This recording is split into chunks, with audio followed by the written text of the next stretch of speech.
Bakit daw nauna ang pagpaint ng subject imbis na paggugupit pagkatapos ng layout? Sasagutin natin yan. Ngayon, basketball ring props ang ating gagawin. Pero bago yan, ako si Dieter. Mas piniling magnegosyo pagkatapos ng kolehiyo. Tara, sasama ko kayo sa journey nito.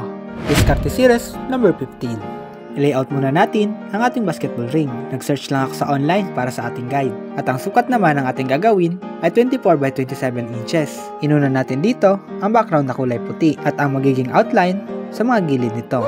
Ito ay visual representation lang na magiging prop sa ating event.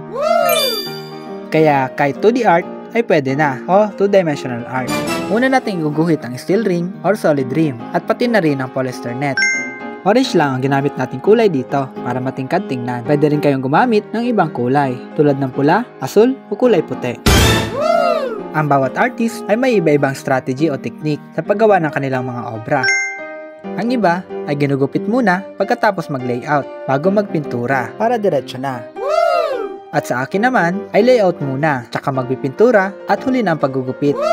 Applicable ito sa mga artworks na cardboard ang gamit. Comment nyo nga sa baba kung saan pa applicable ang ganitong strategy.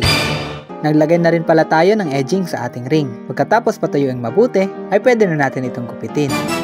O siya nga pala, para sa mga gustong magpa-design, kami ay nakabase sa Ginubatan Albay.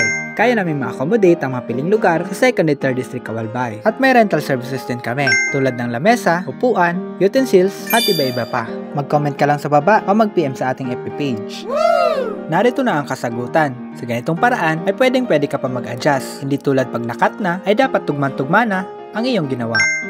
Pareho lang ito ng proseso sa nauna nating upload sa Diskarte series number 14. Pwede nyo rin itong panoorin kung gusto ninyo ng basketball team. Ayan, tapos na tayo. Ano sa tingin nyo ang ating gawa? Pwede na ba?